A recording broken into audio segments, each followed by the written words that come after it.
Good day, everyone. For our lesson 1 on personal finance, we have the introduction. So what is personal finance? Personal finance is a term that covers managing your money as well as saving and investing. It encompasses budgeting, banking, insurance, mortgages, investment, retirement planning, and tax and estate planning. The term often refers to the entire industry that provides financial services to individuals and households and advises them about financial and investment opportunities. So dito, sinasabi, ang nakapaloob daw sa personal finance is all about saving, investing, yung paano tayo makakapag-budget, yung mga insurance, yung mortgages, retirement planning, at the same time, yung mga tax and estate planning. So lahat ito ay nakapaloob sa mga darating nating mga lesson. Okay? Next, we have personal finance is about meeting personal financial goals, whether it's having enough for short-term financial needs, planning for retirement, or saving for your child's college education. It all depends on your income, expenses, living requirements, and individual goals and desires, and coming up with a plan to fulfill those needs within your financial constraints. To make the most of your income and savings, it is important to become financially literate so you can distinguish between good and bad advice and make smart decision. Okay? So nakapaloob din sa personal finance kung ano yung goal mo o yung gusto mong ma-achieve. Siyempre, pag ikaw ay mag-invest, nakabase ang iyong investment based on your income, based on your expenses, diba? Tapos kung ano yung goals na gusto mo talagang ma-achieve. So, importante daw na tayo bilang mag-i-invest, kailangan daw maging financially literate tayo para ma-distinguish natin kung ano yung mali o yung pangit at saka yung magandang investment. Okay? So, under personal finance. Next, we have the key takeaways. Few schools have courses on how to manage your money. So it is important to learn the basic through free online articles, courses, and blogs, podcasts, or the library. So sinasabi dito na wala talagang course. Or siguro ngayon meron ng mga short courses, pero yung mga collegiate level talaga, wala talagang course na all about personal finance. Kumbaga bahagi lang talaga siya ng isang subject sa college. Okay? So para daw mas matutunan mo pa daw ito or magkaroon ka pa ng further knowledge about personal finance, might as well, tingnan mo daw yung mga free online articles or mga short courses or magbasa ka daw. Okay?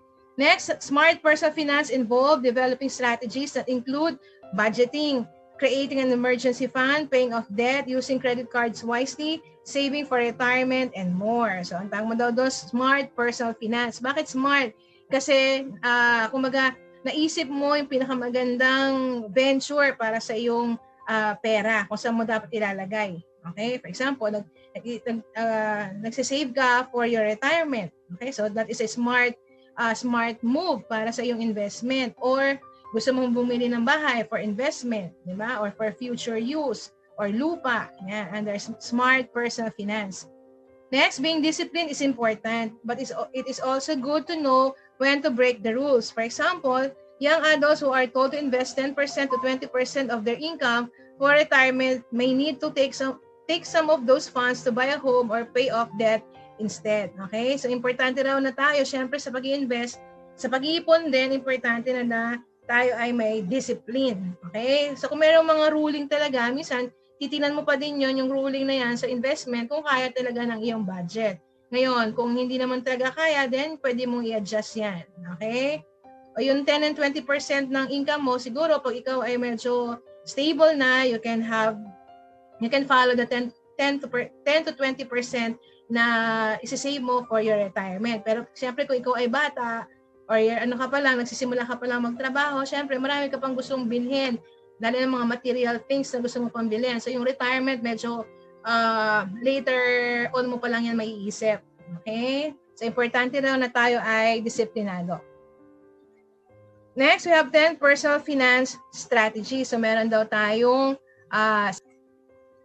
number 1, devise a budget. Okay? Siguro yung budget naman medyo familiar na tayo doon, di ba? Sa salitang budget. Alam mo na kung anong ginagawa sa pagbabudget. Okay? So, kung ito yung tinatabi mo yung certain amount of pera para sa certain amount of expenses or savings under budget. So, kung baon mo sa isang araw ay 200, So, anong gagawin mo sa 200? Paano mo pagkakasyahin yung 200 sa iyo para sa loob ng isang araw? So, ang tawag mo doon is a budget.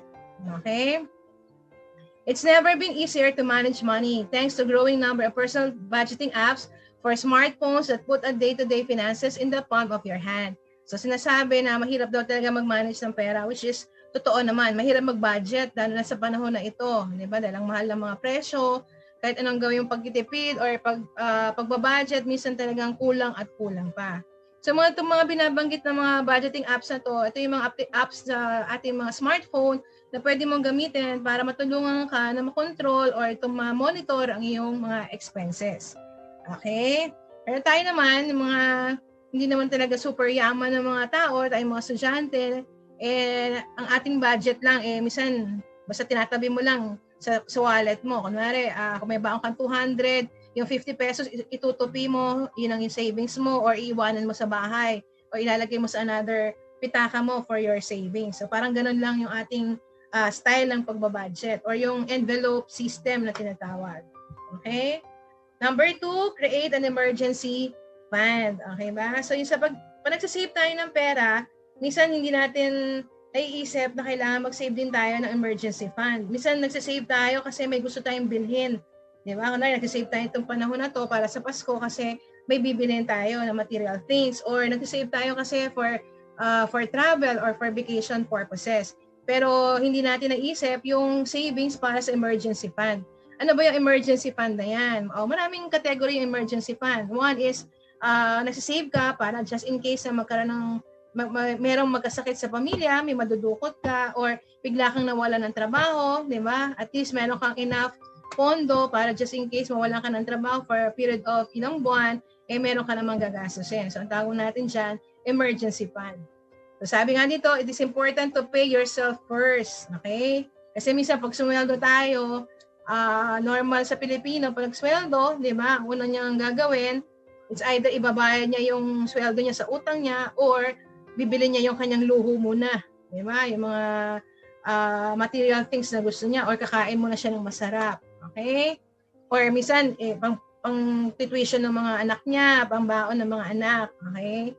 So, importante daw na unahin mo ang sarili mo, bayaran mo daw yung sarili mo. So, papasok ngayon dito yung emergency fund. So, yung itatabi mong bayad para sa sarili mo, ang tawag mo daw doon, emergency fund. Okay? To ensure money is set aside for unexpected expenses such as medical bills, a big car repair, rent if you get laid off, and more. Okay ba?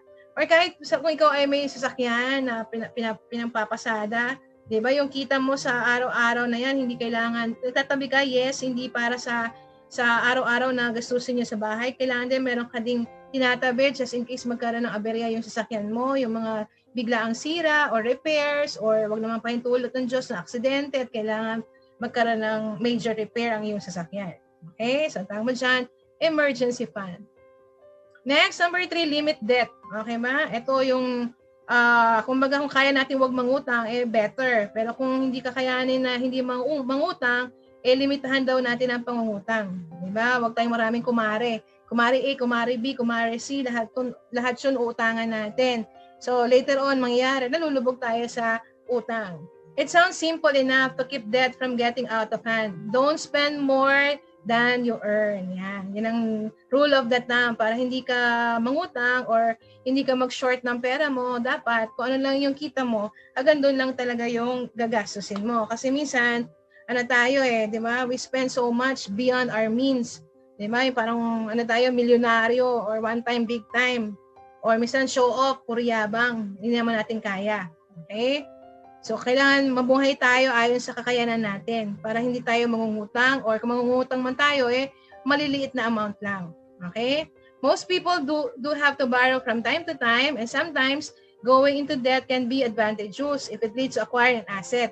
Taking out a mortgage to buy a house is one good example, but leasing can sometimes be more economical than buying outright. When you're renting a property, leasing a car, or even getting a subscription to computer software. So, kung binabanggit naman dito yung pangungutang, di ba? Minsan, okay, bibili ka ng bahay na mas okay na naka-mortgage siya or inutang mo siya kaysa bayaran mo ng cash. O pwede rin daw ganon. Or kaya ka nangungutang kasi gusto mo siyang magamit sa darating na panahon, tulad ng lupa o kaya ng bahay. Or kung di mo naman gustong utangin, then pwede mo daw rentahan, lease. Okay? So depende na sa'yo dyan kung ano yung most appropriate na gagamitin mo. Siguro kung negosyante ka, kaysa magpatayo ka ng sarili mong warehouse, di ba, at uutang ka sa bangko, baka pwede nang mag-lease ka muna or magrenta ka muna ng isang warehouse pansamantala until such time na kaya na ng kumpanya mo na mag-build ng sarili niyong warehouse. Okay? Next, number 4, use credit card wisely. Ito, syempre, siguro naman familiar tayo lahat sa mga credit cards, di ba? Kasi minsan ang credit card, ano yan temptation para sa atin. Lalo pag wala kang pera. Di ba? Kasi easy access. Anytime pwede kang bumili. Di ba? So, one swipe lang. Swipe ka na ng swipe. Tapos without you knowing, dumadami na yung mga nauutang mo. Tapos later on, pag sumweldo ka, kulang pa yung pambayad, yung kulang pa yung sweldo mo sa pambayad mo sa credit card mo. Okay? Credit cards can be major debt traps. Totoo naman yan. But it's unrealistic not to own any in the contemporary world, and they have application other than as a tool to buy things. Not only are they crucial to establishing your credit rating, but they also a great way to track spending, which can be a big budgeting aid. Okay ba? So siguro sa ibang tao, importante sa kanila ang credit card, lalo na sa ibang bansa, yung mga credit rating na tinatawag. So yung credit rating na yan, pag yung good payer ka, lagi ka nagbabayad on time, tumataas yung credit rating standing mo. So pag tumaas yung credit rating standing mo, mas magkakaroon ka ng chance na makautang sa bangko or ang mga credit institution ay mas madaling magpapautang sa'yo. Kesa dun sa mga tao na hindi nagbabayad ng mga utang nila. So kumaga naba-blacklist sila doon. So pag na-blacklist ka na, mahirapan ka na mag-acquire ng mga properties or maka-loans sa mga credit institution or bangko. Okay? Pero sa atin, sa Pilipinas, parang hindi naman actually pinapractice talaga yon, di ba? Yung mga ganyan na mga credit rating na yan. Minsan tinatakbuhan lang natin yung utang natin, hindi natin binabayaran. Okay? Credit just needs to be managed correctly, which means the balance should ideally be paid off every month or at least be kept at a credit utilization minimum. Okay? So sinasabi dito, ang credit card nga kasi, hindi mo naman kailangan talaga bayaran yan ng cash kasi meron siyang date kung kailan mo babayaran. Para lang daw hindi ka malubog sa utang sa credit card, at least yung bayad mo sumobra doon sa minimum payment para pati yung interest ay nababayaran mo. Kasi minsan lagi ka lang nasa minimum payment tapos yung interest hindi naman nababawasan, so tumatagal lang yung utang mo, lalo kang nalulubog. Okay? Next, number 5, monitor your credit score. Ito nga yung binabanggit ko kanina, yung credit rating na tinatawag. Pag ikaw ay magaling magbayad o talagang wala kang negative record sa mga credit cards or sa mga credit institution, tumataas yung tinatawag mong credit score. Okay? So pag tumaas ang credit score mo, ang advantage nun para sa'yo, pwede kang mag-acquire ng property through loans. Maraming magpapautang sa'yo or mabilis kang makakautang sa mga bangko or sa mga financial institution or credit institution. Okay? Next, to pay bills, set up direct debiting where possible so you never miss a payment, and subscribe to reporting agencies that provide regular credit score updates. Okay? Ito yung mga dinedebit na lang sa iyong ATM. Di ba? Minsan malaking tulong din yan, yung automatic nakadebit na para hindi mo namamalayan, di ba? Every month, nakakabayad ka na hindi ka na kailangan mag-effort. Or minsan kasi pag hindi yung ikaw mismo magbabayad sa bangko, 'di ba? Minsan hassle 'yon para sa iyo, or minsan tinatamad ka magbayad or parang kulang yung pera mo. Pero kung automatic naka-debit na 'yun sa iyong account or sa iyong savings o sa bangko mo, wala ka ng choice kasi once na dumating yung petsa na 'yon, kung kailan nakaset 'yan, automatic 'yon, deducted na 'yon sa iyong account or savings. So, debited na. So, kusa lang nabayaran. So, sa ganito pagkakataon, nami-minimize or lumiliit yung chance mo na hindi ka makabayad at lalong tumaas ang interest mo. Okay? Next, number 6, consider your family. To protect the assets in your estate and ensure that your wishes are followed, when you die, be sure to make a will. And depending on your needs, possibly set up one or more trusts. Okay ba? Ito naman yung pag ikaw mayaman na talaga, di ba? Marami kang business or property, importante na meron ka talagang last will and testament. Okay? Kino-consider mo daw ang family mo. Bakit? Kasi syempre, pag walang last will and testament, mag-aaway-away yan, magkakagulo yan. Okay? So, importante daw yon na may ganito tayo. Or, bakit ka nagsisave? O ba't ka nag-i-invest? Ba't ka bumibili ng mga insurance or nag-acquire ng mga insurance property? Kasi nga, para yan sa family mo. Just in case wala ka na sa mundong ito, meron ka namang maibibigay sa kanila na property or enough money para makapagsimula sila o masustain pa rin nila yung buhay nila kahit wala ka. Okay? Now, that's number 6. Next, and while your children are young, take time to teach them about the value of money and how to save, invest, and spend wisely. Yan. Okay? Lalo na kayong mga teenagers ngayon na nag-aaral pa at wala pa talagang family. Ito, once na nagkaroon kayo ng family, ito daw, turuan daw natin mga anak natin na mag-ipon, di ba? Mag-save, para gamitin ng tama yung pera. Hindi yung mga one-time, big-time.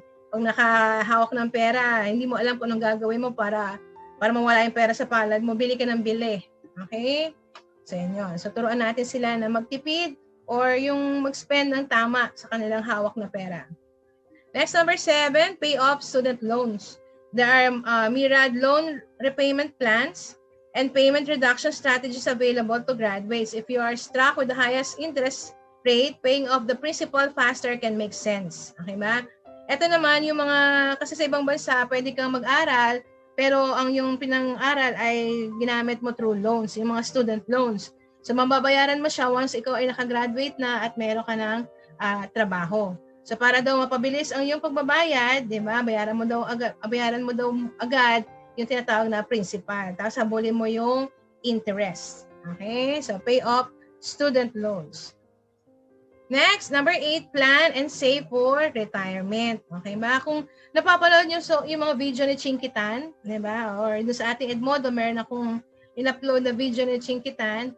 Isa sa mga videos na binabanggit niya ay yung mga retirement, di ba? Kasi tayong mga Pilipino, parang hindi lahat ng Pilipino ay napaghahandaan yung tinatawag nilang retirement. Minsan after mag-retire sa trabaho, di ba? O may retirement na binigay ang kumpanya, after ilang panahon lang, nauubos.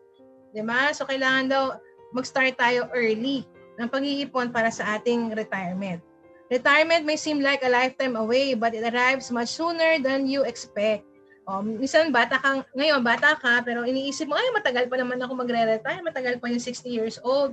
Diba? Bata pa lang ako. Pero kung mapapansin mo, ang bilis ng panahon ngayon. Diba? Parang kailan lang, nasa lansangan ka naglalaro, ngayon college ka na, ngayon may pamilya ka na, diba? Later on, makita mo, kailangan mo na ng tinatawag na retirement. Experts suggest that most people will need about 80% of their current salary in retirement. The younger you start, the more you benefit from what advisors like to call the magic of compounding interest. How small amounts grow over time. Setting aside money now for your retirement not only allows you to grow over the long term, but it can also reduce your current income taxes if funds are placed in a tax advantage plan fund, like in an individual retirement account, etc. Okay ba? So, syempre, kung magsisimula ka nga daw ng mas maaga, di ba? Ang chance mo makaipon ng mas marami, mas mataas compared do sa taong matanda na nagsimula na mag-ipon. Okay? Parang yun lang yung logic dyan. So, habang bata ka, magsimula ka na. Ngayon, siyempre, little amount, ngayon habang lumalaki ang sweldo mo, dagdagan mo ng dagdagan yan para by the time na ma-reach mo na yung retirement mo o yung age of retirement, medyo malaki-laki na yung naipon mo for your retirement. Okay? Next, number 9, maximize tax break. Due to an overly complex tax code, many individuals have hundreds or even thousands of dollars sitting on the table every year. By maximizing your tax savings, you'll free up money that can be invested in the reduction of past debts, your enjoyment of the present, and your plans for the future. Ewan ko lang kung narinig niyo yung mga tax incentive o tax refund na binibigay ng gobyerno. Kasi ngayon, marami ng non-taxable ang sweldo. Pero kung ikaw yung nagbabayad talaga ng tax at nagbigay ng tax incentive ang gobyerno sa iyo, kung ikaw man ay negosyante o kaya ay regular employee at meron ka mga tax refund, ito daw mga tax incentive na to at saka tax refund daw na to ay magandang gamitin, di ba? Para pambayad. Kumbaga, dapat siya ibabayad mo na sa tax mo, kaya lang ibinalik sa iyo. So yung binalik sa yung pera, huwag mong i-consider na sa'yo yon, kundi ibayad mo pa siya sa mga existing utang mo. Okay, under number 9. Kung magamit mo ng tama yung tinatawag na tax break. Next, number 10, give yourself a break. Budgeting and planning can seem full of deprivation. Make sure you reward yourself now and then. Okay ba? Siyempre, ipon ka nga ng ipon, tipid ka ng tipid. Di ba? Hirap na hirap ka. Feeling mo deprived ka ng masarap na pagkain, deprived ka ng magagandang damit, di ba? Ng mga signature na mga damit, or hindi ka makapag-travel. O sabi nga, give yourself a break. From time to time, reward mo din yung sarili mo para mas ganahan ka pa na magtrabaho at saka makapag-ipon. Di ba?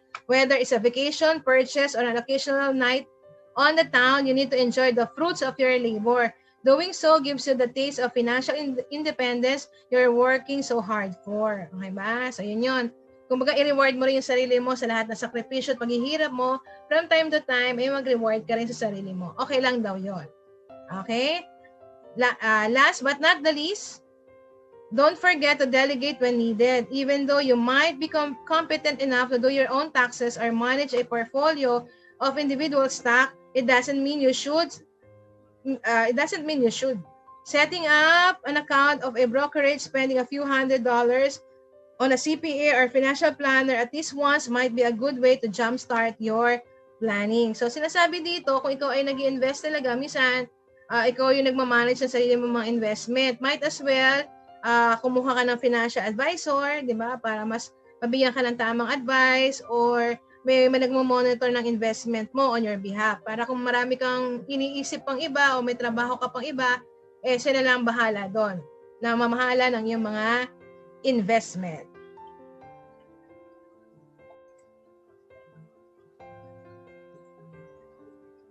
Next, we have the 3 key character traits that can help you avoid innumerable mistakes in managing your personal finances. We have discipline, a sense of timing, and emotional detachment. So ito yung tatlong katangian para daw maiwasan mo yung mga mistakes na maaaring mangyari pag ikaw daw ay nag-invest. Number 1, syempre kailangan disiplinado tayo, lalo na sa pag-i-invest or sa pag-iipon. Importante yung discipline. Sense of timing, syempre ang investment, syempre number 1 dyan, yung perfect time, kung kailan dapat mag-invest. Okay? Kailangan mo magsimula ako habang bata o pag matanda na ako, kailan dapat bumili ng stocks, etc. Next, emotional detachment, yung pag tayo ay nagsisave or nag-i-invest, huwag natin panghinayangan to. Okay? Yung mga perang tinitipid natin or inilalabas natin for investments under emotional detachment. Next, personal finance principle. There are 3 key principles. We have prioritization. Ibig sabihin nun, dapat alam mo daw kung ano yung priority mo. Diba? For example, ang priority ko ay makabili ng lupa. So, kailangan talagang i-focus ko yung sarili ko doon para talaga ako ay makabili or mag-save ako, gamitin ko yung determination ko, yung self-discipline ko para maabot ko yung aking goal na makabili ng property. So, yun na number 1, priority ko. Okay?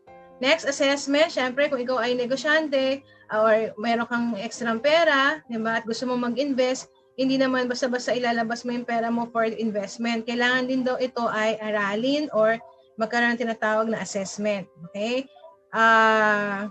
Running your finances like a business means stepping back and truly assessing the potential costs and benefits of any new venture. So, titingnan mo din kung baka naman malugi ka lang or mas malaki pa yung lugi kaysa sa kikitain mo. So, kailangan daw magkaroon ng assessment bago tayo mag-invest. Next, we have restraint. It's the final big picture skill of successful business management that must be applied to personal finances. Learning to restrain spending on non-wealth building assets until after you met your monthly savings or debt reduction goals is crucial in building net worth. So sinasabi daw dito, kung pigilan mo yung sarili mo na mag-invest sa mga property or sa mga investment na hindi naman talaga magja-generate ng malaking income sa iyo. Not unless naabot mo na daw yung certain goals mo. Kung kapag marami ka ng may extra pera ka na, yun okay na. Or kung bibigyan natin ng example sa sa simpleng paliwanag na level lang natin, di ba? For example, mahilig tayong bumili ng sapatos, ng mga bags, di ba?